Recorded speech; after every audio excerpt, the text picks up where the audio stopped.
Ever notice how the bigger the tragedy is, the harder it is for the people responsible to apologize? If I rear end your car and crease your bumper, I'm happy to jump out and say, I'm sorry, I can't believe I did that.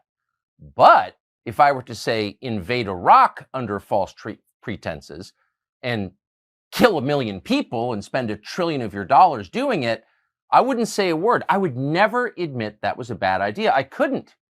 It implicates me too profoundly. The same goes for if I say locked your kids inside for a year and destroyed their brains and prevented them from getting an education. Or if I say forced you to take a vax that didn't work that very well might have hurt you. I could never admit that I did that. I just couldn't. Because if I admitted it, I'd have to suffer the consequences. Something very much like that is happening with the war in Ukraine, which has been in progress now for almost 2 years. We were told at the beginning that our support would allow Ukraine to beat Russia and keep Russia from invading the rest of Europe or something. Well, almost 2 years in, none of that has turned out to be true. Ukraine is not going to beat Russia. The only person who's been beaten in this is the United States. The U.S. is weaker, measurably weaker, because of our support for Ukraine in this war. That's just true. The verdict is in. And honest, rational people admit that, no matter what their previous position. But the Biden administration cannot admit that, and neither can the U.S. Congress. And so now there is, believe it or not, an effort in progress to get the U.S. government to send another $60-odd billion to the oligarchs in Ukraine. So another generation of Ukrainian men, this one probably in their 50s, can die in a pointless war on the battlefield. They're not going to win, but the U.S. Congress would like to keep this conflict going anyway. So you'd think someone would stand up and say, this is awful, but almost nobody has. Why? Because the position of the administration is, if you're not in favor of this, sending another $60 billion to the oligarchs in Ukraine, then you're working for Vladimir Putin. Watch the National Security Advisor, Jake Sullivan, say that out loud. I want to ask a question about Ukraine. Are you saying that any member of Congress who votes against aid to Ukraine is voting for Putin? I believe that any member of Congress who does not support funding for Ukraine is voting for an outcome that will make it easier for Putin to prevail. That is, a vote against supporting Ukraine is a vote to improve Putin's strategic position. That's just an inescapable reality. That's not speaking to someone's motive, why they chose to vote against it. That's just speaking to the outcome of their vote. A vote against supplemental funding for Ukraine will hurt Ukraine and help Russia. It will hurt democracy and help dictators. These people cannot see themselves. A lady in a mask, presumably not on her way to rob a liquor store, but wearing it for health reasons, asked the National Security Advisor about the moral implications of a vote in the Congress. And he says with a straight face, anyone who doesn't support this legislation is helping Putin. It's insanity, but it's intimidated almost the entirety of the U.S. Congress and certainly the Republican leadership, which is foursquare on the side of the Biden administration to continue this tragedy. There are very few members of Congress who dissent, and one of them who has done so consistently and in the most articulate possible way and on principle has been Congressman Thomas Massie of Kentucky, who we wanted to talk to about this and also to thank for his bravery and steadfastness. Congressman, thank you so much for coming on. I've got so many questions, but why don't you just tell us why you're not voting for this? Well, we can't afford it. Look, at some point, I realized we had spent more in Ukraine than we spend on all our roads and bridges in the United States. And I tweeted that. And Newsweek did a fact check on me. And what they found out is it was true. And, when you get the fact checkers to admit that a conservative, when they give them a mostly true rating, it's a metaphysical certainty. And since then, we've spent twice as much in Ukraine as we do on all of our roads and bridges federally in the United States. That is money that could have gone to double our infrastructure. Yet we're blowing up infrastructure that we're going to end up, I hate this, but they're going to tell us that we have to rebuild it when this is all over with. The scale of this insanity is hard to digest. And I think whatever empire comes after ours will spend time studying it, what not to do. But you got to wonder, why is the leadership of your party, the Republican Party, in favor of this? Why the new speaker, who seems like a nice guy, but also like a child? Why would his first act as speaker be to endorse this? I'm confused. Well, I hope he doesn't. But, Biden's budget director, the head of the OMB, sent a letter yesterday to Speaker Mike Johnson, imploring him to spend more money in Ukraine. And what they said is they want to revitalize our defense industrial base. That's the new acronym, DIB, for the MIC, the Military Industrial Complex. And they sent a list of states that would get money when we spend, money on deadly munitions, because they have to be manufactured in Alabama or Ohio or Texas. And so, they're saying the quiet part out loud, that congressmen tend to vote for this stuff because a lot of this federal spending that goes to Ukraine is actually laundered back to the military industrial complex. And in some ways, not very efficiently, but in some ways, it enriches people in their districts and the stockholders, some of whom are congressmen. That's also grotesque, but it's also straightforward. People are getting rich, so let's do it. Okay, that's an argument. It's an immoral argument, but it is one. But that's not the argument they're making in public. They're saying we have a moral obligation. You're a bad person. You just heard the National Security Advisor say that you're a bad person if you're against this. But no one ever mentions that we have abetted the killing of an entire generation of Ukrainian men that will not be replaced to fight a war that they cannot win. They literally cannot win. We prevented a peace deal and we extended the war and we killed all these people. And so all the ones running around with their little Ukraine flag pins, they're implicated in that. Has anyone apologized? No, to support this money, you have to be economically illiterate and morally deficient. Those are both conditions of voting for this. Because to say that we're going to grind down Russia, that we're going to deplete their own soldiers by expending the lives of Ukrainians, knowing that in the end, we're going to leave them holding the bag, that in the end, they can never prevail. They're not going to take back Crimea, even though we say that's one of the goals, when we can get them to state goals, which usually they won't. So it's morally reprehensible to say that you should fund this. And by the way, he says I'm a friend of Putin because I won't vote for this money. Well, I would say that I'm a friend of Americans and I'm putting America first. But he's part of, I would say, Putin's reelection campaign, because Putin is a Cold War relic that was elected in response to our Cold War relic, which is NATO. By expanding NATO, the neocons and the liberals, every time they push NATO closer to Russia, they help people like Putin get elected. It's, outside our borders, it's very obvious that the whole world is resetting and that American influence is in very rapid decline, thanks in large part to this war in Ukraine, and that Russia is now joining this coalition, which will be the majority of the world's population and economy and military strength aligned against us. So this is resetting the world to our disadvantage. Again, leave the country. It's obvious your first day that this is happening very fast. Does anyone in Washington see that? No, there are very few. I've been voting against these resolutions in Ukraine and the money going to Ukraine since 2014. In 2014, we helped to overthrow their elected government. And we were saber rattling against Russia. And I said, listen, these sanctions and this saber rattling and these resolutions, they're going to have consequences. And they have had consequences. Almost nobody in Washington, D.C. will admit this through their voting record. Now, they know it, but they won't admit it and they won't vote that way. Do you think it's strange that, maybe the single most consequential voice in this entire debate is a woman called Toria Nuland, who's the Undersecretary of State, who was a driving force behind the war in Iraq, which was, of course, a disaster and hurt the United States. She was never punished for that. In fact, she rose within the bureaucracy, and now she's running this war in Ukraine. And no one ever says her name. She's never held to account for all of this. She has far more influence on it than the entire United States Congress put together. How do we allow unelected lunatics like Toria Nuland, who clearly hates the United States and always has, to have this power over our lives and our children's future? I don't know. I feel like some of these deep state bureaucrats, they're like the kids who had no friends in high school. And somebody did something bad to them long ago. And now they've got some power and they realize how to grab it. And they're going to have retribution on everybody else. Victoria Nuland was at a classified briefing to all members of Congress just a few weeks ago. And I thought, and this was on Israel. And I thought, wait, she's failed multiple times. Why are you dragging her out she has no credibility. Why are you having her brief Congress right now?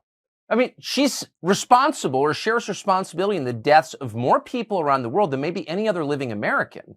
And yet she's in a classified briefing? I mean, I'm not saying she should be in prison, though you could certainly make a case for that.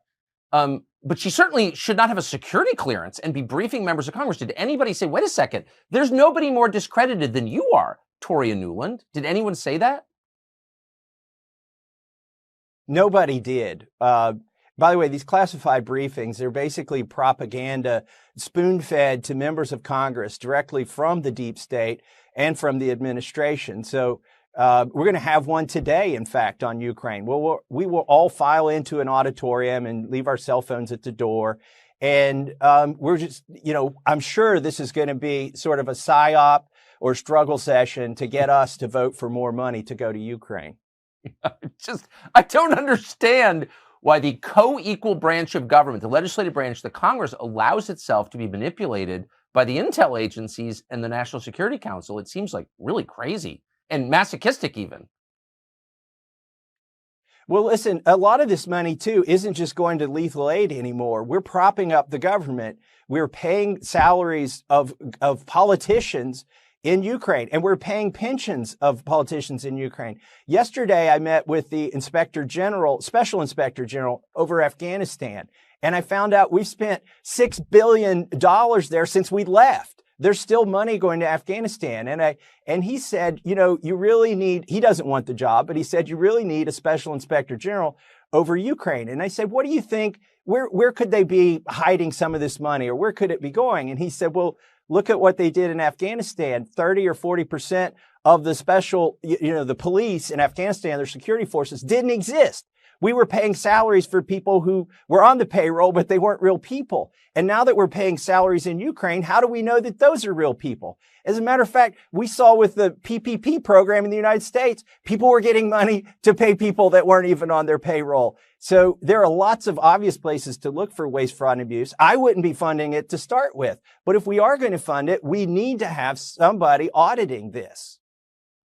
It's such a humiliating way to end the American empire, such a self-destructive way. I don't think people fully understand just how deep in the hole we are. I noticed that on your blazer, you've got some kind of device, which I think tells us the answer. Can you explain it? Yeah, so, I went to MIT, I'm an electrical engineer, and I wondered how I could use my degree here in Congress. And I decided to build a deck clock that I could wear all the time. I wear it on the floor. I wear it in every hearing. And the design goal was to induce anxiety. We have congressmen and senators who have pacemakers. I thought they needed their heart shouldn't be normal. It should be skipping beats and arrhythmic. So I built this to induce that anxiety. It's working pretty well so far. In fact, some congressmen, they vote, they put their voting card in, they press yay to spend the money, and then they look at my lapel to see if it's immediate enough to show the impact of their vote. But really, we need more people to be concerned about the debt. The interest on this is now going to overtake all of our military spending. We'll soon be paying more for interest on the debt than we do for our entire military. So that's another word for that is bankruptcy. It can't, because these are math questions. Yeah. It can't continue indefinitely. In fact, I think we can see the end of it on the horizon. Is anyone afraid? No, I don't think so. I think the only way we're going to get any kind of austerity or reality in our spending is when the people who loan us the money quit loaning it to us. Right. And what we'll go into is a spiral there. Like we did during COVID, we printed $5 trillion, created it out of thin air, and borrowed it from ourselves to make it look legitimate, filtered it through the bank so they could get some of the money too. And that's why we have inflation. I'm sorry, it's that simple. You have to be economically illiterate. If you think that throwing another $5 trillion into the money supply isn't going to cause inflation, that's what we have.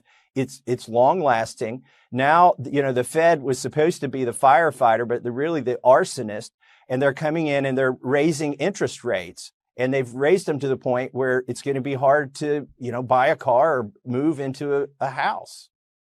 So I don't think you'll make us feel better when you answer this question, but is Ukraine funding? I mean, this will become law, I assume. I don't see any way to stop it. There is some discussion here in Congress about tying it to security on our border. The problem is, I think if you give Biden more money for the border, he'll just process more illegal so-called refugees into the United States quicker. There is talk about limiting it to just lethal aid and telling Europe that you've got to prop up the government of Ukraine, but I doubt that'll happen. There may try to tie some strings to it, but I think the money is going to go through anyway, and I'm worried about that. It's just going to, again, what Biden has asked for, $60 billion. That's how much we spend federally on all roads and bridges in a year in this country. I have to ask you an unrelated question that I don't know if you're prepared for it or not. But so the military has a problem with recruitment. And the military said pretty clearly, we don't want any more white men who fought all of our wars. But we don't want any more of them. And then drove a lot of people out with the COVID requirements, with the mandates. Now we have tens of millions of military age foreign nationals here illegally. There have been calls in the Congress for those people to join the military to fill the gap. So you could wind up with a military filled with people who are not Americans and have no loyalty to this country or knowledge of American history or affinity for the culture. And then you're Rome, and then you collapse. Do you think that you will hear more calls in the Congress to solve the recruitment crisis with illegal aliens? I think you will, and I think it's a horrible idea. And you characterized the vaccine mandate correctly. That was a purge. That was an ideological purge of our military. It was a loyalty test to a liberal agenda. It's sort of like taking the sacrament in the religion of COVID. And if you wouldn't take the sacrament, then you had to, leave the military. And now they're dealing with that. A lot of good people were forced out. I mean, pilots who had millions of dollars of training, special operators, and it's sad now that, like you said, we're bringing in people with a different loyalty or no loyalty at all if those senators get their way. It's absolutely terrifying. Last question, a topic that most people aren't thinking about. I certainly don't understand, but I know you're focused on it, so that's probably important. And that's meat. And you've got a piece of legislation that will address what you think is a problem with the way the U.S. government regulates meat. Will you tell us what it is?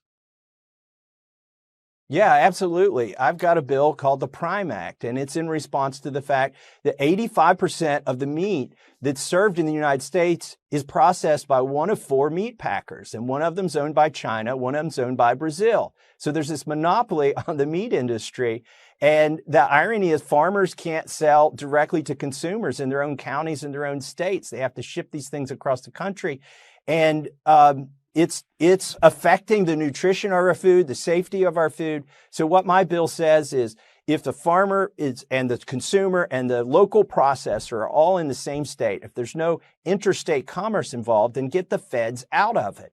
Yes. And I've got some good news to report. We're making some progress on the Prime Act. I may get some portion of it in the Farm Bill. I've been fighting for this for 5 or 6 years, ever since they got rid of country of origin labeling on meat in the United States. I realized that this was something that I needed to get done. So we're working on it. We got good success, and even working across the aisle. I've got Democrats who are helping to sponsor this. In fact, the main sponsor in the Senate, you may be able to guess this, is Angus King. He actually sounds like a beef offering at one of the local fast food places. It does, actually. Foreign control of our food supply is a bad idea, and I hope everyone recognizes that. I mean, come on. Congressman, look, this would be in the Bill of Rights if it weren't so obvious. Well, that's exactly right. It ought to be. It's great to see you. Thank you for your bravery and the clarity of your positions, and I hope people listen to you. Thomas Massie of the two defining tragedies of our age, the war in Ukraine and the presidency of Joe Biden, are finally both inevitably coming to an end. Both have outlived their usefulness. To assess what this means for the rest of us, and who should be taking a victory lap, Glenn Greenwald, host of System Update on Rumble, joins us now. Glenn, thanks a lot for coming on. So the war in Ukraine which some have pointed out for nearly 2 years now, was never going to be won by Ukraine, since Russia has a population of over 100 million more people, is finally, apparently, headed for peace talks. NATO seems to have acknowledged that this is not actually going to work. What do you make of that? I think it's important to go back and remember what was said at the beginning, the propagandistic framework, not to take credit or assign blame, but to realize how often we're deceived by exactly the same emotionally manipulative tactics. We were told by the people who wanted the U.S. involved in this war, not just involved in it, but to fuel it, to prevent diplomatic negotiations from taking place with the possibility of ending the war very early on. We were told by those people that they were so concerned about Ukrainians and so concerned about Ukraine that the United States had to send tens of billions of dollars over there and all sorts of weaponry and flood the country with arms in order to protect Ukrainians. And anybody like the two of us and other people who stood up and said, this isn't a good idea, this is going to be counterproductive, we were accused of not caring about the Ukrainians, of cheering for the Russians, when none of that was true. All along, the point was that there was no way Ukraine could possibly win a war against Russia, a country way larger with a much better military, even if NATO is behind it. The only thing that is going to happen is that this war will be prolonged. Huge numbers of young Ukrainians and then older Ukrainians, not people who volunteered, but who are conscripts. Zelensky has been fighting with a conscript army since the beginning, are going to die, and at the end there's going to be a negotiation that says that Russia will end up being able to protect the part of eastern Ukraine it believes had people in it who are largely Russian-speaking, ethnic Russians, who are being oppressed by Kiev. They will keep Crimea. There's no way for these maximalist war aims ever to be achieved. And now here we are 2 years later, in part because the West is just tired of funding this war. The counteroffensive that we were all told would change everything was a tremendous disaster. They barely have any people left to fight. They're now dragging 45 and 50-year-olds off buses and sending them to the front. And the United States has a brand new war that it seems more excited over. And now they're finally telling the Ukrainians, and so is NATO, look, the gig is up. It's time for you to sit down at the negotiating table. And we're now in a position where NATO has to beg Russia to be happy to keep 20% of Ukraine, which is what they've controlled pretty much without any change for the last year or even year and a half, as tens of billions of dollars were wasted and thousands upon thousands of lives were extinguished. And I would argue it's even worse than that, since the Biden administration and our European allies provoked this war on purpose. They've known for 20 years that the red line for Russia was NATO expansion onto its borders. And they sent the Vice President, Kamala Harris, to the Munich Security Conference 2 Februarys ago to tell Zelensky, we want you in NATO, knowing that this would provoke a war. I mean, I don't see any other way to read it.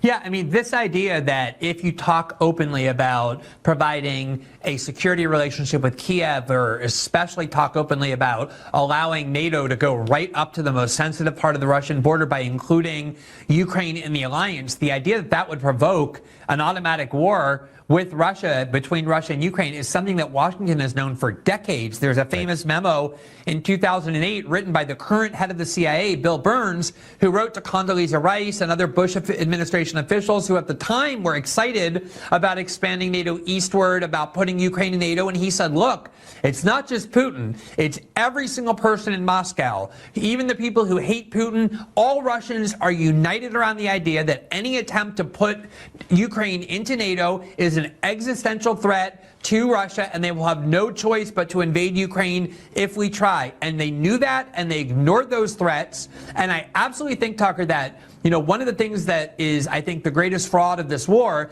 is that the people who kept claiming they were so concerned about Ukrainians were, in fact, totally indifferent to the Ukrainians. They were willing to sacrifice Ukrainians and Ukraine at the altar of getting back at Russia. I think in large part because they wanted to extract vengeance against Russia for what they perceived to be Russia's role in helping Donald Trump win the 2016 election and causing Hillary Clinton to lose. And they were willing to sacrifice an entire country and to wipe out tens of thousands of lives of young people who didn't want to fight in order to fulfill their political goal of extracting vengeance against Russia Russia, weakening Russia and they've been saying for the last several months, as American support for this war is eroding, oh, look at how great this war is. We don't have to lose any of our lives. We're just having Ukrainians die, and we're just spending a bunch of money, but no Americans are dying, only Ukrainians, for this goal of weakening Russia. They were the ones who didn't care about the Ukrainians. They saw Ukrainians as pawns that they were willing to sacrifice, and that's exactly what they did. It's really obscene.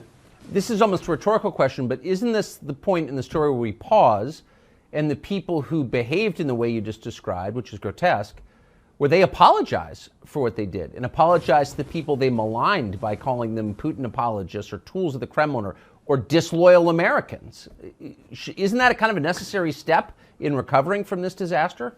It is, but the biggest problem with our political media culture is that there is no accountability. So many of the loudest voices urging the United States get involved in this war and attacking and demonizing anybody who was opposed as being Russian agents or unpatriotic or whatever, they didn't come from the same ideological camp. In many cases, they were literally the very same people who did exactly that after 9/11, anybody who stood up and said, I'm against the Patriot Act, or I have concerns about NSA spying, or I don't think we should invade Iraq or drone bomb countries all over the world, the David Frums and the Bill Cristols and the Cheney family, those were the people standing up and saying, anyone opposed to our wars are unpatriotic, they're on the other side, and none of those people ever paid a price for what they did, lying the country into the war in Iraq, destroying a country of 26 million people that gave rise to ISIS. They, in fact, all got promoted. Jeffrey Goldberg helped sell the lie. He was one of the main people in the media selling the lie that Al-Qaeda was responsible with Saddam Hussein for planning the 9/11 attack. He's now the editor-in-chief of The Atlantic. They get promoted for these lies. And so there won't be any accountability. These very same people, Victoria Nuland, are all still in power, and they're going to continue to use these tactics because they never pay a price. To the contrary, they end up getting rewarded for it. It's a very familiar template. So their real aims are domestic. They use foreign conflicts to make change in the United States, to make the country, in fact, less democratic. But they use those conflicts abroad to divide the United States. So we're going to do this. We're going to spend all this money. We're going to imperil America's national security. And if you don't like it, then you are a tool of fill in the blanks. Saddam, Putin, Hamas. It seems like a uniquely poisonous way of running a country and not at all good for the country. No, I think that's exactly right. If it would be bad enough if the United States were just going around spending all of Americans' money to fuel foreign wars. But what they're doing at the same time with these foreign wars are using them as a pretext to erode the core constitutional and civic rights of American citizens here at home. So when they wanted to launch the so-called war on terror, they ushered in the Patriot Act that gave vast powers to the FBI and the CIA of all kinds of detention and surveillance powers. They empowered the NSA to spy on Americans without the warrants required by the Constitution. Newt Gingrich wanted to rewrite the First Amendment in order to usher in censorship measures in the name of the war on terror.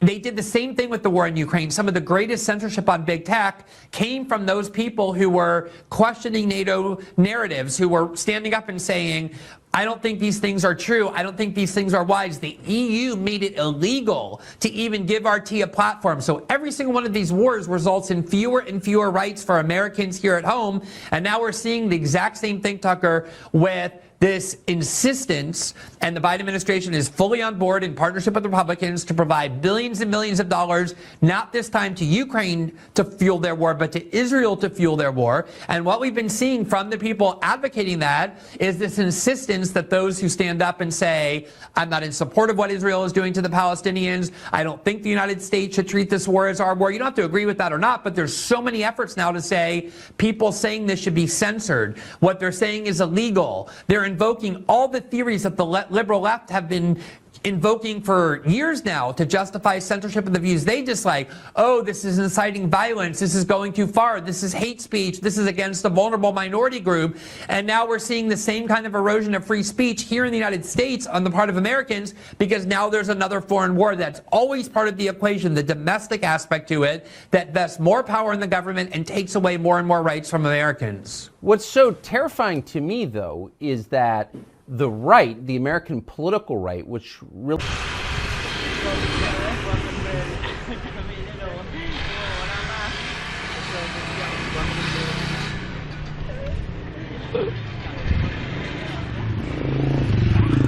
Vâng, anh em có thể thấy người đang đi bên đường kia chính là danh ca bài gì nhỉ? Hát bài ngày xưa là bài tuổi thơ của mình là bài gì nhỉ? Vòng đu quay cứ mỗi phút giây lại càng bay lên cao. Đấy bài là gì nhỉ? Hay à? Đấy chính là idol đấy anh em. Bài idol hát bài vòng đu quay thời 8x ngày 9x ngày xưa. Để mình tra lại cho mọi người nhé.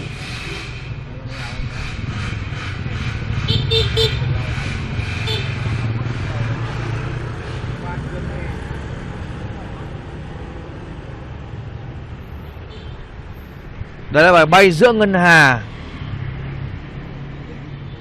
Ông nào hát nhỉ? Quên mẹ mất tên ông ấy.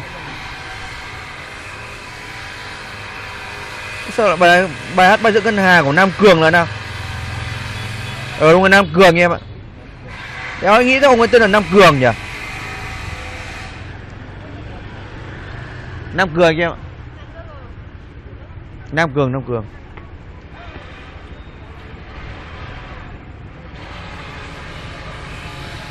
Nam Cường. Idol ca sĩ Nam Cường, bay giữa ngân hà.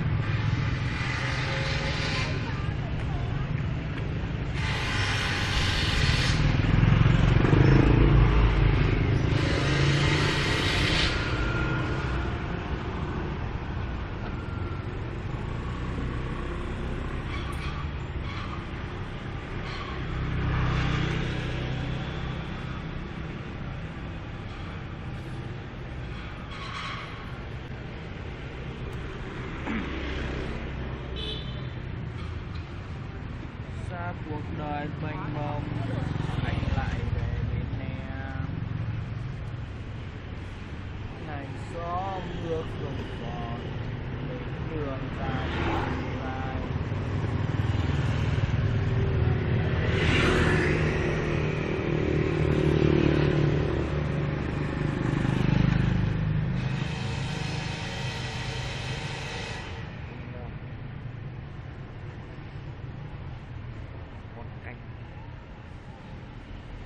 một cơn mê thì kẹo bà Hà qua cơn mê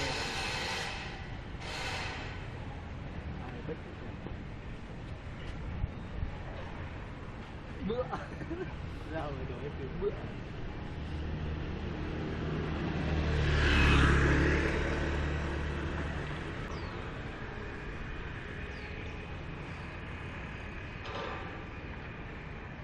học để biết, học để làm, học để tự khẳng định mình, học để cùng chung sống.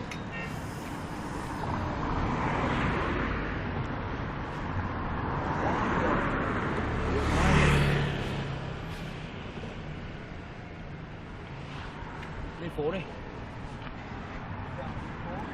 Đây nhá, tôi bảo các bạn đây Nam Cường, các bạn không tin. Đây chính là bài hát bài vòng đu quay cứ mỗi phút giây lại càng bay lên cao ấy. Nam Cường à? Nam Cường đấy. Đúng luôn à, thấy chưa? Đúng không? Anh chào lại không? Cười đây. Thật à? Cười. Đi con mẹ mày tao nói đùa thế cũng là thật à? Vãi cả cứt thật à? Tên là Cường đấy. Thế đúng Nam Cường, em mày phải hỏi là phải chuẩn lại, anh có phải Nam Cường hát bài vòng đu quay đấy không? Em chào anh Nam Cường cái cười thật đấy. Thế đúng à? Đúng ấy. Thế tí tao phải xin chụp kiểu ảnh cũng được. Nam Cường. Là nhìn thằng này quen mà. Rồi vậy trong video đẹp trai hơn hẳn, ở ngoài thấp đấy nhỉ? Đâu xem Nam Cường nào.